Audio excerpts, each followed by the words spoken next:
Positive thinking क्या होती है, ये किस चीज़ का नाम है? क्या आपको भी ऐसा ही लगता है जो कि बहुत से लोगों को लगता है कि हमने पॉजिटिव थिंकिंग तो बहुत की मगर उसके कोई रिजल्ट्स नहीं मिले, चेंज नहीं आया? पॉजिटिव थिंकिंग किसी एक थॉट का नाम नहीं है, बल्कि ये एक पूरा पूरा समंदर है।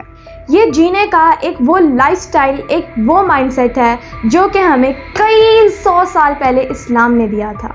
मेरे पेरेंट्स की ज़िंदगी में मैंने देखा कि उन्हें बहुत से चैलेंजेस फेस करने को मिले, बट ये बात मैं भी कहती हूँ और जो बाहर वाले हैं वो भी यही कहते हैं कि ये लोग कैसे खड़े रहते हैं, इनके माथे पे शिकन नहीं आती।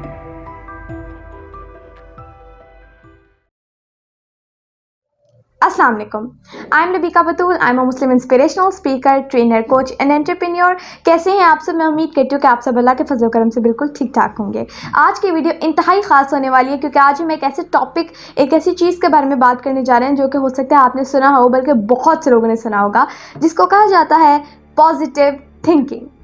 पॉजिटिव थिंकिंग है क्या? बहुत से लोगों पे ये असर क्यों नहीं हो रही होती? क्यों हम इसको प्रॉपर्ली प्रैक्टिस नहीं कर पाते? एंड बहुत चीज़ें आज हम इसके डिटेल में जानेंगे। अच्छा, अल्लाह कुरान पाक में फरमाता है कि सूरह सफ़ के अंदर के ऐ ईमान वालों क्यों कहते हो जो करते नहीं। अल्लाह के नज़दीक ये बात सख्त नापसंद है। तो इसीलिए मैं अपने घर से और अपनी ज़िंदगी से ही स्टार्ट लेना चाहूँगी। मेरे वालिदैन माशाल्लाह अल्लाह उन्हें सलामत रखे, उनकी ज़िंदगी में मैंने देखा कि बहुत challenging situations I, not one but बहुत सी चैलेंजिंग सिचुएशंस आई। और मतलब वो फिज़िकल भी थी, मेंटल भी थी, इमोशनल भी थी, काफ़ी मतलब चैलेंजिंग सिचुएशंस आई। ठीक है, जैसे कि मैंने अपनी आंखों के सामने ही अपने वालिद साहब को देखा कि उन्हें काफ़ी इंजरीज़ हुई और उनके काफ़ी जो एक्सीडेंट्स भी हुए, आप कह सकते हैं। ठीक है, तो ऐसे मैंने अपने वालिद साहब को अपनी लाइफ के अंदर ऐसे देखा। ठीक है, फिर कभी कभार ऐसी कोई फ़िज़िकल नहीं तो कोई और कह लें चैलेंजिंग सिचुएशन आ जाती थी। ठीक है, और ऐसी मेरी मदर के साथ भी ऐसी, तो काफ़ी चीज़ों में देखा। ऐसे ही जो बाबा के कॉलीग्स हैं या फिर जानने वाले हैं, ये रिश्तेदार जो हैं, वो मुझे बताते हैं कि सऊद साहब के मतलब कि मेरे दुनिया में आने से पहले, बाबा की शादी से पहले, तो वो जो है कैसे सब कुछ होता था या बाबा किन किन चीज़ों से गुजर के आए हैं। उन्हें काफ़ी बड़े बड़े एक्सीडेंट्स भी हुए और अल्लाह ने बचाया, अल्लाह का फजल करम ये रहा। लेकिन ये मैंने बात क्यों शेयर की? मैंने इससे शेयर की क्योंकि फिर वही लोग जो मुझे ये बताते हैं कि उनकी ज़िंदगी में क्या क्या हुआ, वही लोग मुझे ये भी बताते हैं, और ये मैंने अपनी लाइफ के अंदर भी ऑब्ज़र्व किया है कि उनकी ज़िंदगी में कुछ भी चल रहा होता था ना, उनके माथे पे शिकन तक नहीं आती थी। अब ये बात कहने में बहुत आसान है, लिटरली ये कहने में बहुत आसान है, शायद सुनने में भी बहुत आसान है, पर जिसके ऊपर ये चीज़ गुजर रही होती है, पर जब ये कोई चीज़ कोई इंसानी चीज़ फील करो तो उसी को पता होता है क्या होती है। लेकिन आप सोचिए कि अगर आज लोग कितने डिप्रेस्ड हैं, एंग्जाइटी में रहते हैं, या पास्ट के अनप्लेजेंट वाक़यात में रहते हैं, सैडनेस में रहते हैं, या नाउमीदी में रहते हैं, मायूसी में रहते हैं, तो बाबा कह लें इतने माथे पे चिकन नहीं थी और इतने पॉजिटिवली चल रही थी, कैसे हो सकता है? तो इसी के हवाले से आज हम बात करने जा रहे हैं। बेशक इसमें अल्लाह का करम था, इसमें कोई शक ही नहीं है, बट उनका ज़िंदगी को देखने का, ठीक है, ज़िंदगी को जीने का, ज़िंदगी को देखने का एक प्रॉपर माइंडसेट था, और आज उसी माइंडसेट के बारे में हम बात करने जा रहे हैं, जिसको अगर मैं एक रैशनल या साइंसी ज़ुबान में कह दूं तो उसको कहेंगे हम पॉजिटिव थिंकिंग। ठीक है, बाकी ये बेशक अल्लाह का करम था, और अगर मैं इसको सही मायनों में अगर अपने बाबा की ज़िंदगी की इन चीज़ों पे मतलब एक बात कहूँ कि ये एक्चुअली में ये चीज़ थी, तो बाबा हर सिचुएशन में से एक फ़ातेह होके इसलिए निकले, मैंने देखा, क्योंकि उनका अल्लाह पे कामिल यकीन था हर चीज़ पे, और वो हर सिचुएशन को ऐसे देखते और उस पर ऐसे रिस्पॉन्स करते और ऐसे उसको संभालते कि ये अल्लाह ही की तरफ से है ना। तो वही हज़रत वासिफ़ अली रहमतुल्लाह अलैह की बात कि जो करता है अल्लाह करता है, अल्लाह जो करता है सही करता है। तो ये अल्लाह की तरफ से आया है, जो भी हुआ अल्लाह की तरफ से हुआ, तो दैट मीन्स कि ये मेरे लिए ग्रेट है, ये मेरे लिए बेहतरीन है, क्योंकि अल्लाह ने मेरे लिए चुना है। तो क्या हुआ, इस बिलीफ के साथ दुनिया को देखना। अब ऐसे ही अब आ जाता है दूसरी तरफ, अब हम पॉजिटिव थिंकिंग की तरफ आ जाते हैं। अब क्योंकि अगर हम पॉजिटिव थिंकिंग एक थॉट का नाम नहीं है, एक ख़याल का नाम नहीं है, या चंद ख़यालों का नाम नहीं है कि ये सोचना कि ज़िंदगी बहुत अच्छी है, ये जहन में सोचना ज़िंदगी बहुत अच्छी है, I am happy, I am happy, I am happy. आपने कितने लोगों को शायद ऐसे देखा होगा, या शायद आप भी ये महसूस करते हो कि बहुत दफ़ा का I am happy, lives good, but feeling नहीं आती या चेंज ही नहीं आ रहा कोई।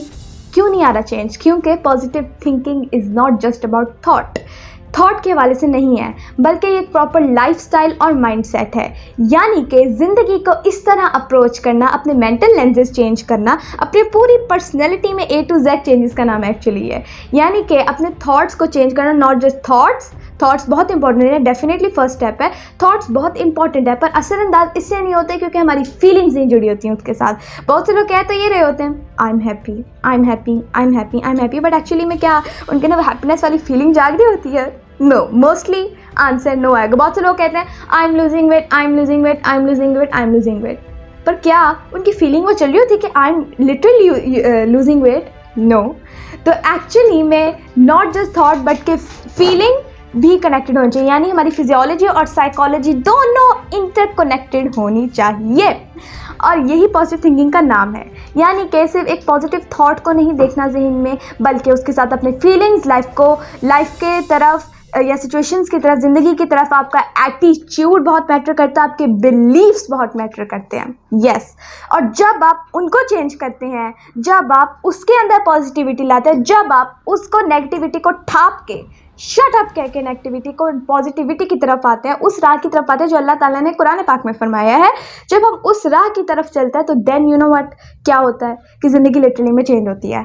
हो सकता है अभी भी आपके जहन में कुछ सवाल हों, और वो सवाल ये कुरान पाक की एक आयत बिल्कुल ख़त्म करती है, ठीक है, मिथ तोड़ती है, ठीक है। अनफॉर्चुनेटली जो कंडीशन कर करके मिथ डेवलप किए हुए हैं लोगों ने अपने अंदर, ये आयत उस मिथ को तोड़ेगी। यस, क्यों नहीं आता चेंज? क्यों नहीं आता हमारे अंदर चेंज?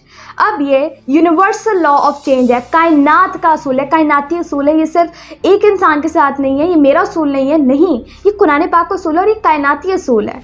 और इसे मेरे साथ नहीं बल्कि आपके साथ भी ऐसा ही है, और दुनिया के किसी टॉप इंसान को उठा के देख ले, एल्बर्ट आइंस्टाइन के साथ भी ऐसा ही है, तो आज कोई बंदा गाँव में बैठा है तो उसके साथ भी ऐसा ही है, ठीक है। क्या है ये law of success, law of change, sorry, यानी सक्सेस ही एक्चुअली। तो अल्लाह कुरान पाक के अंदर 13वीं सूरत 11वीं आयत के अंदर फरमा रहा है, इन्नल्लाह ला युगय्यिरु मा बिक़ौमिन हत्ता युगय्यिरु मा बिअनफुसिहिम। वन ऑफ माई फेवरेट आयत, और ये कैसी आयत है जिसपे मैंने अपनी लाइफ के अंदर किसी को अगर एम्फेसाइज करते हुए देखा है ना, तो मेरे फादर, और सैल्यूट है इस बात पे, मैंने किसी को नहीं देखा, और इतना खोल के बयान करना ये मेरे फादर का बनाया हुआ है एक्चुअली, ठीक है। तो मैं यही आप लोगों के साथ शेयर करने जा रही हूँ। उन्होंने बहुत अच्छा खोल के बयान किया।